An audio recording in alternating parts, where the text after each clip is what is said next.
Most intelligent men don't fall in love because they are weak. They fall in love because they are structured for meaning. Their minds are trained to look for coherence, depth, continuity, and long arcs. They don't chase stimulation the way impulsive men do.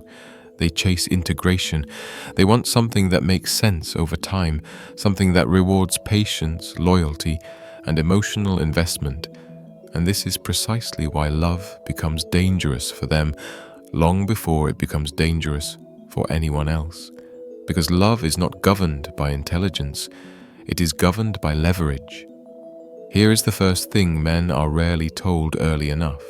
Love does not respond to your intentions, it responds to what your behavior permits. And intelligent men, almost by default, permit too much. They assume that clarity produces stability, but psychologically, clarity often produces predictability. And predictability is not safety. Predictability is exposure.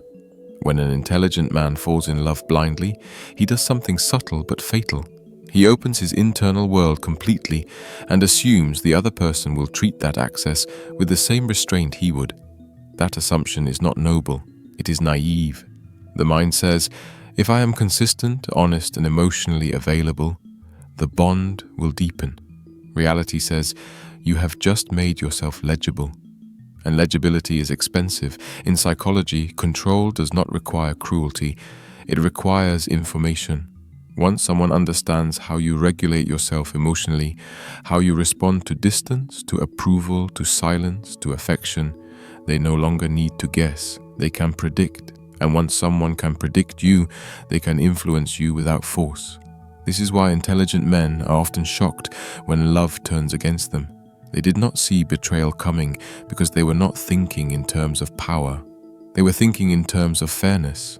They believed emotional effort functioned like a moral currency, that if you invested enough presence, patience, and understanding, the system would balance itself. But love is not a moral system. It is a behavioral one, and behavior always responds to incentives, not ideals. This is where the trap tightens. An intelligent man tends to regulate conflict internally. When something feels wrong, he looks inward first. He asks what he could improve, clarify, tolerate, or adapt. That sounds mature, but in relationships, it quietly teaches the other person something dangerous, that discomfort will always be absorbed on his side. So the boundary shifts, slowly, quietly, without confrontation. What once required respect begins to require endurance. What once felt mutual begins to feel negotiable. And because the intelligent man understands complexity, he explains away the change. He contextualizes it. He empathizes with stress, mood, history, trauma. He keeps the system running by sacrificing signal clarity. At this point, love has stopped being a connection and has become a control loop, not because the other person is evil, but because the structure allows it. Here is the brutal psychological truth. Love only remains safe when emotional access is conditional. The moment access becomes guaranteed, behavior changes, not consciously, automatically. And the intelligent man, still believing he is acting from depth and maturity, continues feeding a system that is quietly consuming him. This is what perishing looks like psychologically. Not collapse, not drama, but erosion. You are no longer building a life, you are maintaining a dynamic. And the most dangerous part is that you call this love. The real danger for intelligent men is not love itself. It's the belief that love must be entered without conditions, without restraint, without hierarchy. That belief turns attachment into surrender, and surrender, when repeated quietly over time, hollows a man out. Healthy love does not require you to dissolve your center. It does not ask you to become endlessly explainable, endlessly available, endlessly patient at your own expense. When love begins to demand that, it has already crossed into something else. It has stopped being a bond and has become a drain. One of the most important distinctions an intelligent man must learn is the difference between emotional depth and emotional exposure. Depth is selective, exposure is indiscriminate. Depth grows slowly and responds to reciprocity. Exposure spills everything at once and hopes it will be handled gently. Hope is not a strategy. A man who survives love understands that restraint is not cruelty, and mystery is not manipulation. They are forms of self-respect. They protect the parts of you that cannot be repaired once they are overused. The moment you feel compelled to constantly clarify yourself, to reassure, to explain your intentions, to prove your loyalty, something fundamental has already shifted out of alignment. And this is where many men miss the final signal. Love does not destroy men suddenly. It erodes them gradually. It happens when your inner life becomes reactive rather than grounded, when your decisions begin orbiting another person's emotional weather, when your peace depends on whether you are chosen today or tomorrow. At that point, love is no longer something you are experiencing. It is something you are surviving. An intelligent man must see through this illusion early, not because he is afraid of love, but because he understands cost. Love is safest when it is entered with eyes open, boundaries intact, and a life already in motion. It should add to your direction, not replace it. The moment love becomes the axis around which your identity spins, you have placed your survival outside yourself. And that is where intelligent men perish, not physically, but psychologically. They lose sharpness, they lose initiative, they lose the quiet confidence that comes from being self-directed. They become emotionally negotiable, and once a man becomes negotiable, he is no longer respected, even by those who care about him. The warning is simple, even if it is uncomfortable. Love should meet you where you are strong, not where you are unguarded. The men who endure are not the ones who feel the least. They are the ones who feel deeply but choose carefully. They understand that love is powerful, but power without discipline always consumes its host. And once you understand this, love stops being a trap. It becomes a choice. One of the quiet reasons intelligent men suffer in love is that they mistake awareness for immunity. They think that because they can analyze emotions, name patterns, and understand psychology, they will somehow be spared the consequences of emotional exposure.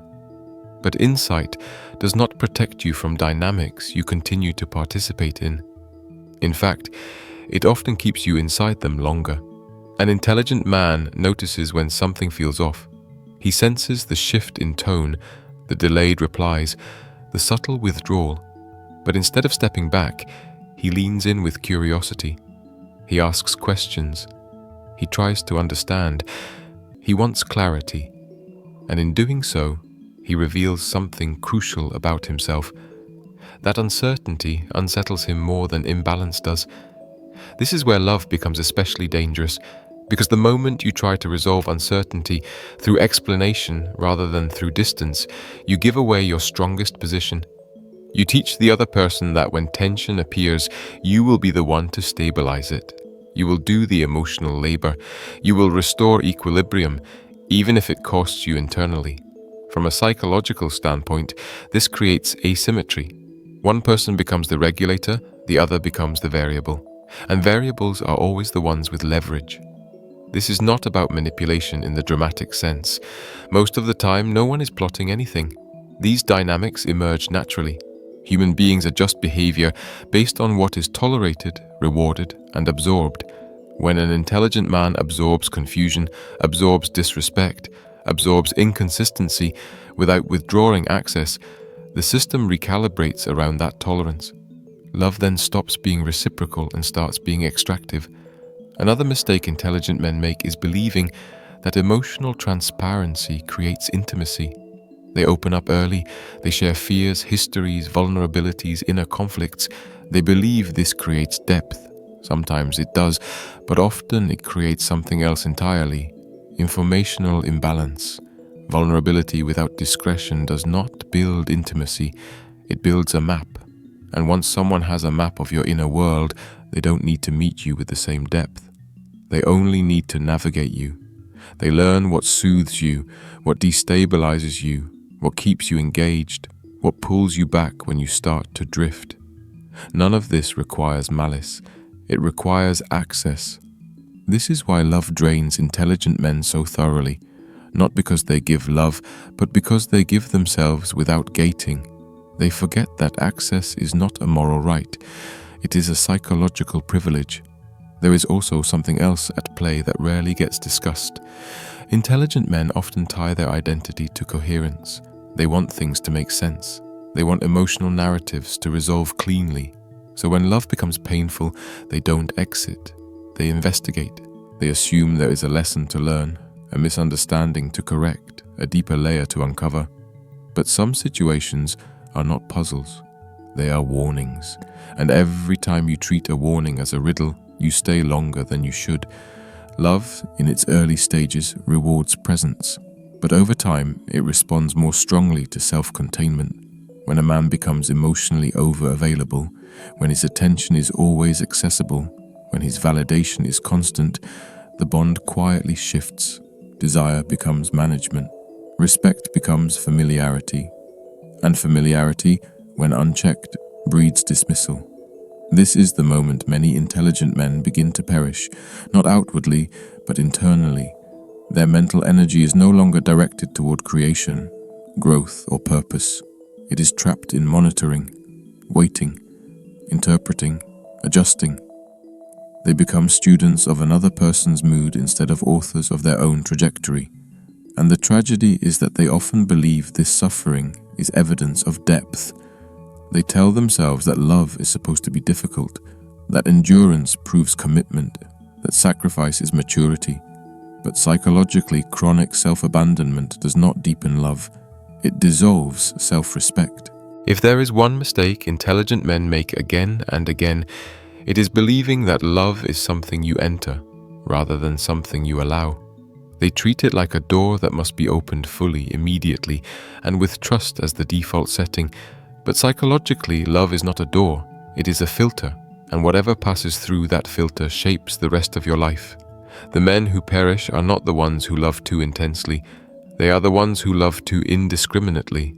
They give access before observing behavior. They give loyalty before seeing consistency.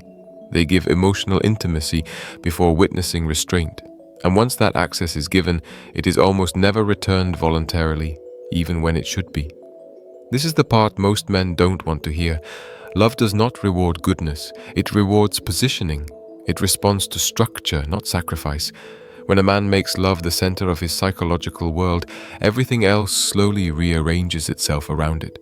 His purpose bends, his standards soften, his time fragments, and eventually his self-respect becomes conditional. At that point, love has already won, and the man has already lost.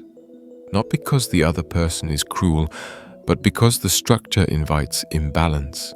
Human beings do not maintain respect for what is endlessly available. They don't protect what does not protect itself. This isn't moral judgment, it's behavioral reality. A man who understands this stops rushing intimacy. He stops proving devotion.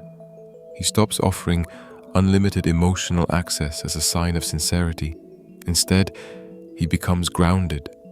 He watches how someone handles closeness, distance, frustration, and silence. He allows time to reveal character instead of assuming it. This is not emotional coldness. It is emotional literacy. There is a kind of quiet power that comes from knowing you will walk away the moment love asks you to abandon yourself. No threats, no speeches, no drama, just absence. And absence, when it comes from self-respect rather than resentment, is unmistakable. The strongest men are not afraid of being alone. They are afraid of becoming diminished. They know that loneliness passes, but self-betrayal compounds. They understand that losing a relationship hurts, but losing your internal authority fractures something much deeper. Love should never require you to negotiate your dignity. The moment it does, it has already turned against you. And if you stay past that moment, intelligence will not save you. Empathy will not save you. Understanding will not save you. Only restraint will. This is the warning intelligent men must take seriously. Love should walk beside your purpose, not replace it. It should recognize your boundaries, not test how far they bend. And it should leave you stronger, clearer, and more self-directed than you were before. The men who survive love are not the ones who give the most. They are the ones who choose wisely, stay rooted, and never hand their inner life to anything that has not earned the responsibility. That is not fear. That is intelligence finally applied where it matters most.